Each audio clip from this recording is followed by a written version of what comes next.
Okay, so I don't know what this video is going to be about because I don't know about the things that I want to make this video about. So a few weeks ago, I was browsing on YouTube and I saw a trailer for a new Apple TV series about Frog and Toad, a semi-beloved children's book series centering around two characters, Frog and Toad. And that's about as much as I know about it. I read them when I was a kid, but I can't remember any of it.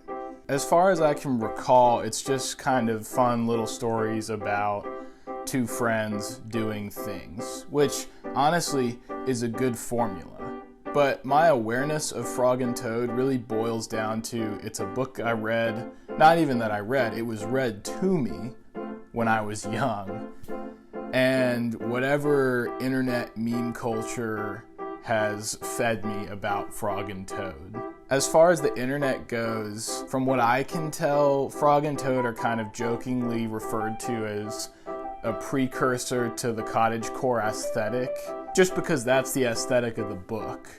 If you can't tell just by looking at me, I don't know a ton about Cottagecore, the Cottagecore aesthetic. Like, this is my best Cottagecore that I'm wearing for this video, and it's just the clothes that I wore to church today, minus my tie, and I'm wearing loafers. So obviously there's a little bit of room for improvement here. So I'm gonna read the 3 books that I have, and then I'm gonna do a little bit of research on Cottagecore and like what that aesthetic entails, and if I think it has any bearing on Frog and Toad, if they're related. And then I'll watch the Frog and Toad TV show trailer again and give my thoughts on it as a new expert in the field. So come along with me, because at this time I've already started reading and the project has officially snowballed out of control. I have a Word document in an MLA format right now about Frog and Toad. So this should be good. I'm excited.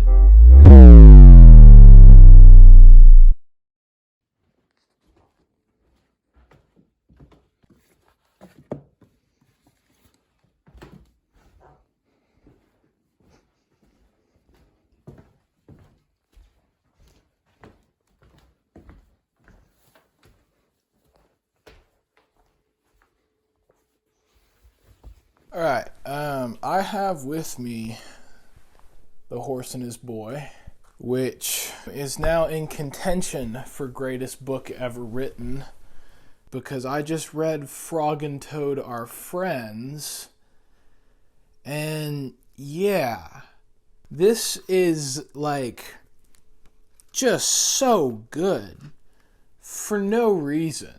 There's kind of a stylistic choice. There are no contractions. Lots of "it is raining" instead of "it's raining," which is fine. The enjambment kind of reads like free verse poetry a little bit, especially at first. Then you kind of get into the rhythm and it just reads like a children's book.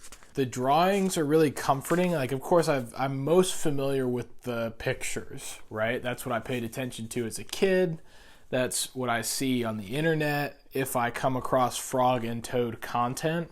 And the stories are super simple, but they have enough space in them to allow for interpretation or questions. It's crazy. So I'm just going to go through Frog and Toad Are Friends. I read the other 2 books, which are also in this big book. This is a big book comprised of smaller books, each comprised of even smaller stories. I have a clip of me realizing that for the first time. Frog and Toad Treasury. Oh, whoa. Holy crap. There are books inside the books? Oh, I have more cut out for me than... Did you see that dust bit just fly out of the book? Oh, shoot. I think this was probably my fault. This looks like my work. Sorry. So I'm just going to go through and break down Frog and Toad Are Friends. So the first story in Frog and Toad Are Friends is Spring, and it just involves Frog manipulating Toad into thinking that it's later in the year so that Toad will wake up and go do things with Frog. That's kind of like an over-exaggeration, but it is what happens. Like, Frog goes into Toad's house, and Toad is in bed, and he's like, I don't want to wake up. Wake me up in May. And so Frog just rips the paper off of the calendar until it says May, and he's like, oh, look, Toad, you slept till May. And Toad's like, oh, word? And then they go out and play and stuff. So not really a great intro to the Frog character, if you look at it that way. Like, of course, it's a children's book, and it's playful, but they go outside. That's the first story. Pretty, like, nothing crazy going on. Second one is called The Story. In it, Frog doesn't feel good, and so he asks Toad to tell him a story. Frog is in Toad's bed. Toad has made him a cup of tea, but he asks Toad to tell him a story. And Toad can't think of a story. So Toad goes out to the porch and walks back and forth, trying to figure out what story he's going to tell Frog. And then Toad goes inside, and he pours water on his head to see if that will help him think. And Frog's kind of like, what's going on, man? And Toad's like, I cannot think of a story. And so he starts banging his head against the wall. And then Frog's like, hey, man, please stop. He's like, I feel better now.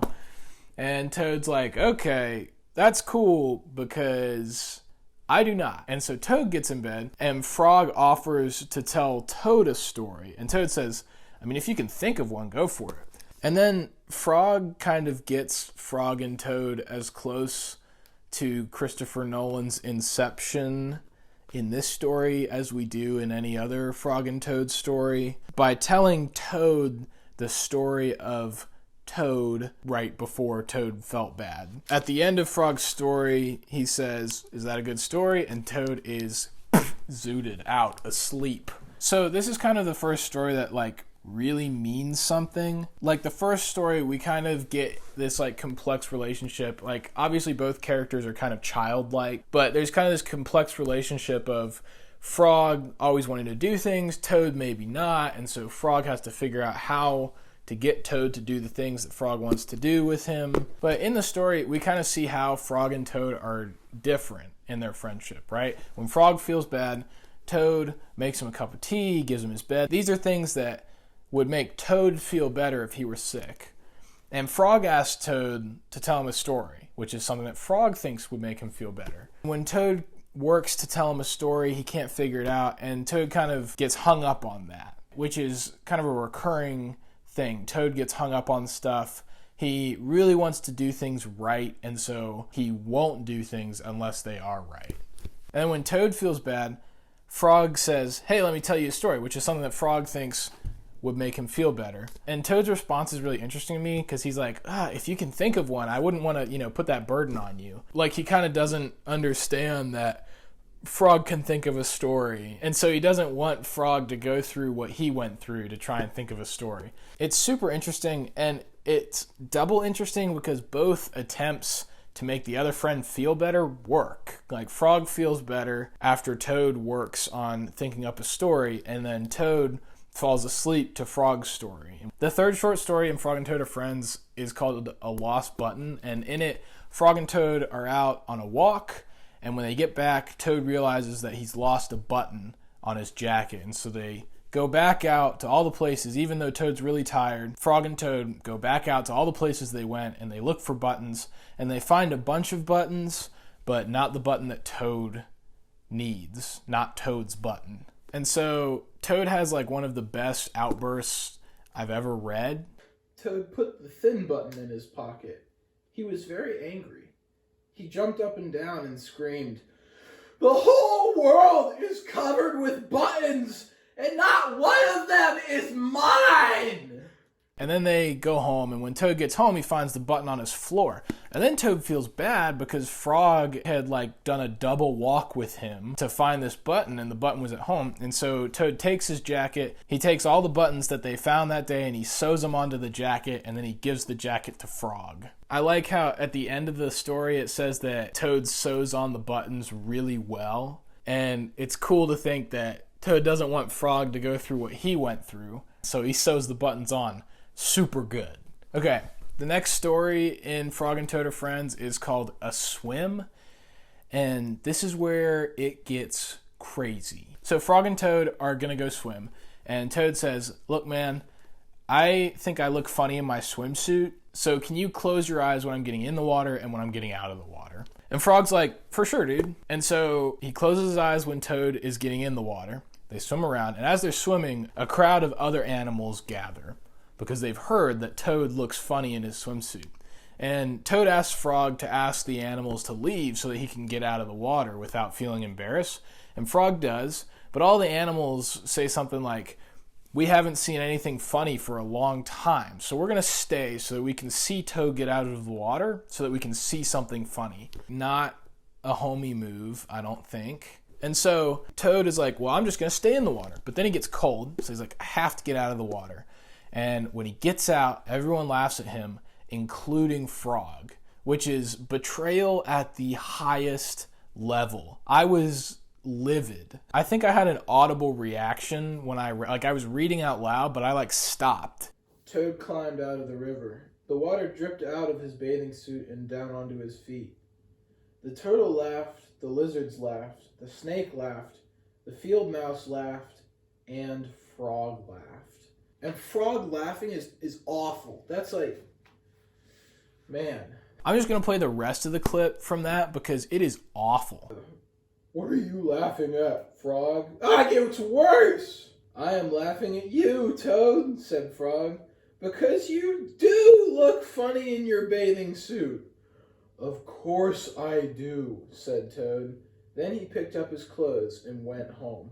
And then the worst part is, that's where the story ends. It just ends. And the next story doesn't pick up where it leaves off. It just ends. That's it. It's crazy. No children's book should do that, and I love it. It's so good. This is one of the things that makes this book feel so real, other than the fact that it's just two friends doing things. It's also two friends doing real things that feel relatable. In the story A Swim, Toad expresses an insecurity to his friend.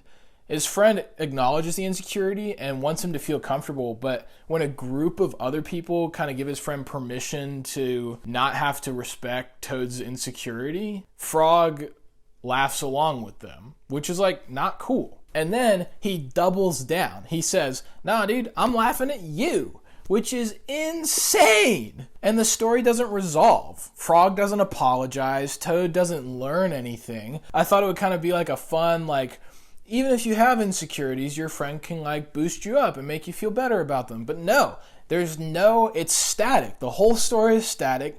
Toad doesn't learn anything about his insecurity. He goes home feeling as bad or worse than he was before he got in the water.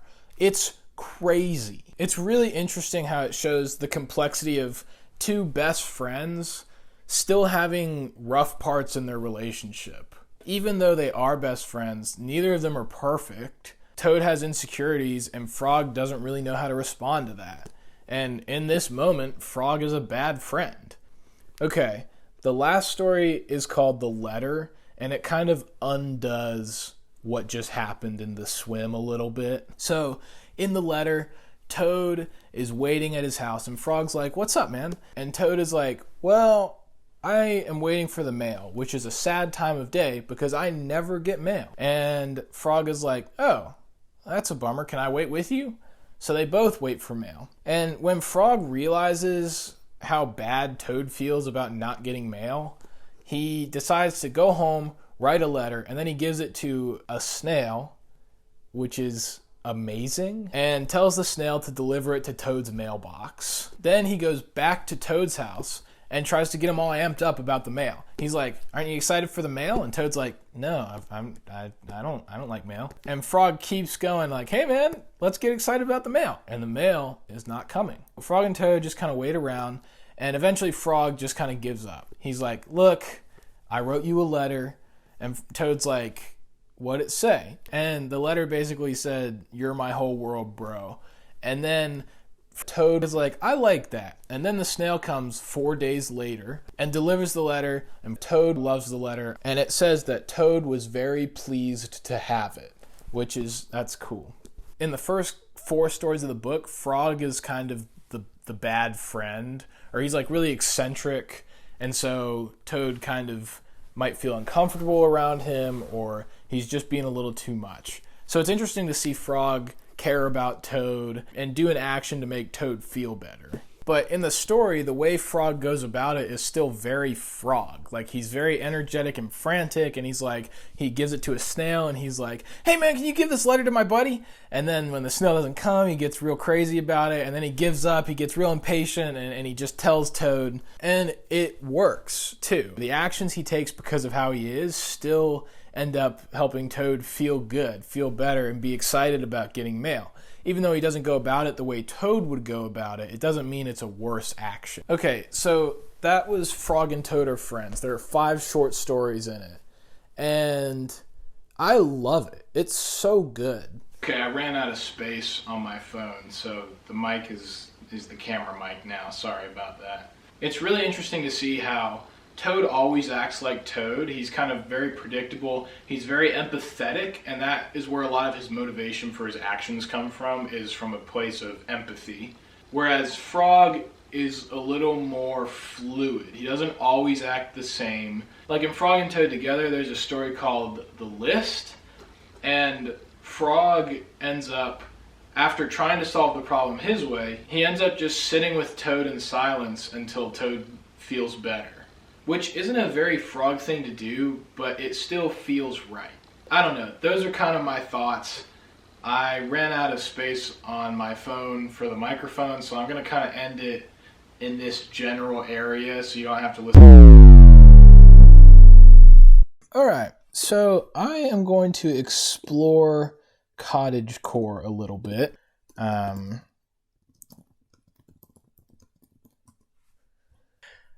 right, right off the bat, we've got a Reddit thread about how Frog and Toad directly responsible for my love of Cottagecore. Yes. Everyone likes them. Charming artwork. Okay, so I'm not crazy. I feel like I've seen it somewhere else, like the relationship between Frog and Toad and Cottagecore. So I am going to look up Cottagecore, one word, Cottagecore 101. Welcome to Wizard 101. www.wizard101.com. See you there. Cottagecore and the aesthetic explained in exactly 3 minutes. That's my kind of thing. Doe, a deer, a female deer. Okay. Snow White and the Seven Dwarfs, Winnie the Pooh, and The Secret Garden are all very popular movies we know and love.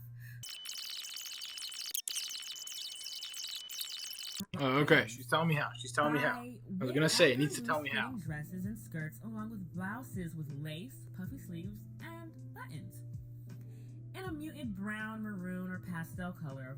Or the gardens, cottages, farmhouses, and architecture. Or the botanical What about for motifs dudes? and rustic furniture. Whether practiced as a lifestyle or used as an aesthetic, ultimately, cottagecore is a movement to promote tranquility. I vibe with that. I need, what is the male version of cottagecore? Flannels, hand-knitted sweaters, khaki pants, top grain leather jackets, and plaid pants. So I wore tan pants. I thought it was kind of more of like a not like a preppy thing, but like a fancy thing. You know, it's like you're kind of dressing up a little. It's like what you wear to a picnic. Like a flannel to me is more of like a work shirt, whether you're coding or chopping down a tree, you wear a flannel. Like you can wear it in like a pretty nice setting, or you can wear it in the woods. I got the khaki pants though. I feel like loafers too. But if I can wear a flannel, and still be considered cottagecore, that's a no question. Sorry, I don't mean to be that guy. Like I look a little better in a flannel than I do in a dress shirt. I've got the body type for a flannel. All right, Me, a cottagecore girly. Still got the loafies on though. You know me. It kind of fits in with like the simple lifestyle of like doing things you like gardening and pottery and stuff, and like just being tranquil and being around your friends, stuff like that. I'm gonna see if there's any other guidance. They've got overalls in cottagecore? I was skipping through this. They've got overalls in... Hold on a second.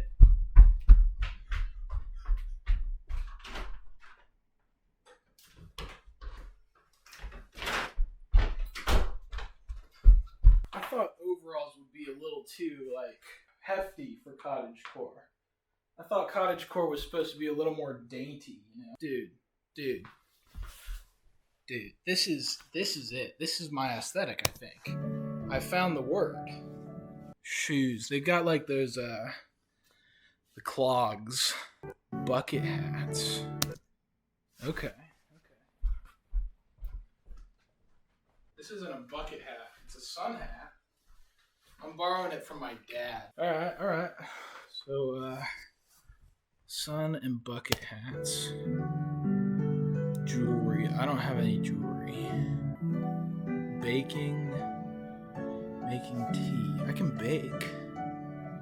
Having a picnic. Embroidery or knitting.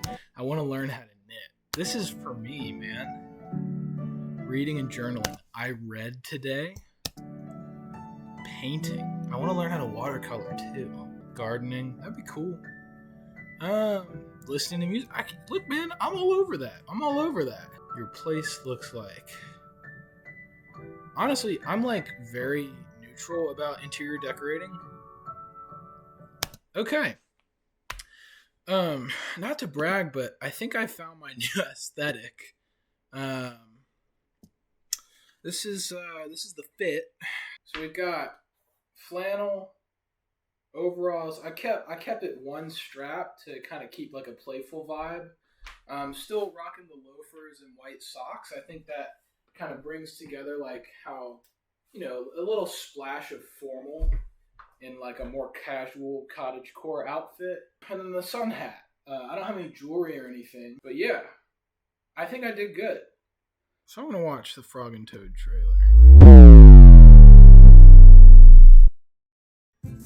Once upon a time, there were two good friends. A frog. I wish Toad could see this. And a toad. You are missing the most beautiful first day of spring. Okay, so this makes a lot more sense now that I've read the books. Look at the butterfly. Yes. Listen to the baby birds. Adorable. Think of all the new adventures we will have. Introducing a new series based on the award-winning book. I do like that they use Cooper Black as the font. That's this 3 books written and illustrated. I guess this too, it just has a shadow and on the binding. This is all Cooper Black. I only know that because I watched a video about it like a couple months ago, but it's like a really popular font. They use it on Pet Sounds, but they keep it consistent I like that. I'm glad you got me out of bed to enjoy this day with you. Tomorrow morning, feel free to wake me up. Frog and Toad. Okay, I think that is an acceptable interpretation of the source material. There's a lot of references to the original source material, right? There's the cookies is in Frog and Toad Together. Frog and Toad on long walks. Eating ice cream is in Frog and Toad Together. I don't know about the eggs thing, but we'll just assume that it's in one of the other books. This is obviously the Dungeons and Dragons episode, which is in Frog and Toad Together as well. It looks like a lot of it is from Frog and Toad Together, which is fair. Those are more interesting stories, I think, from a storytelling perspective. More things happen. I am intrigued on this.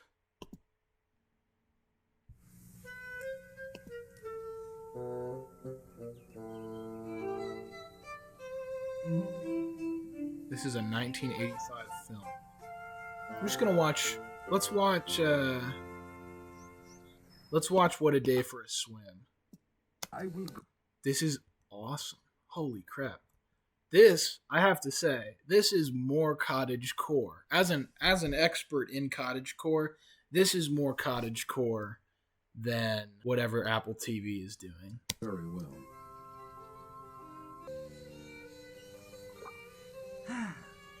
That was excellent leg flexibility from Frog. Yeah.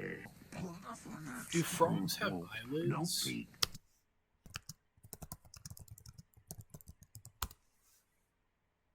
They do. They have a third eyelid that covers their eyes. Examples of blinking in adult frogs. Okay, they do blink. I have other questions though. Do toads hibernate?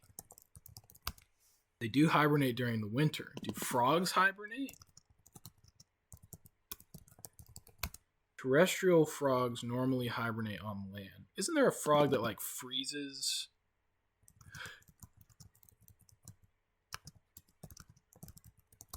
Hibernating deep underwater in ponds, lakes, and streams. They are cold and dormant, but their body temperature never falls below freezing. So that I was just wondering, because that's another thing that I noticed in the books is that there is kind of like this interesting play with the fact that Frog and Toad are a frog and a toad. Like when Toad is trying to think of a story for Frog, he like pours water on his head, which I just think that's funny. It's a fun image. Oh, and in this, Frog just covers his eyes. Okay. This is awesome. Can't you please just go away?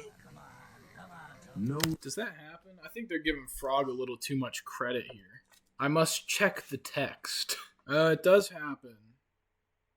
Frog does make a second plea to the animals. One went away. I am catching a cold. Oh, the author narrates it. That's crazy. That's cool.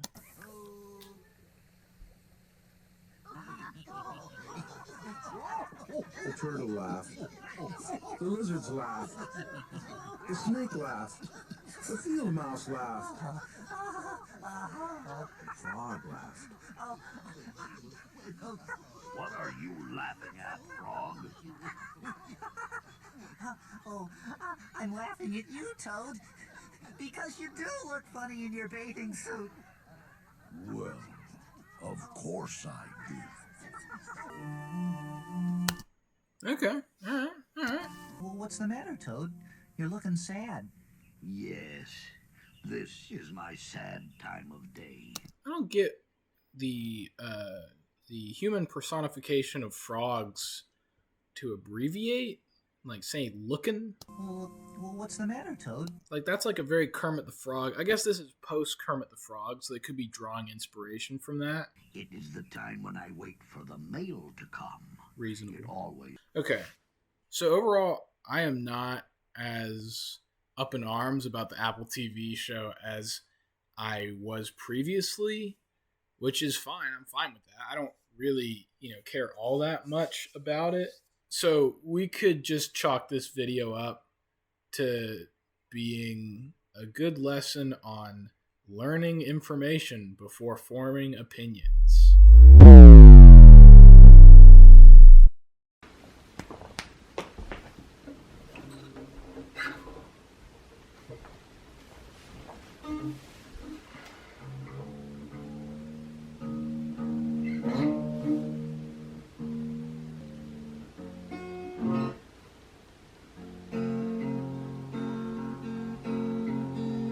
Okay, so I'm just gonna wrap up here.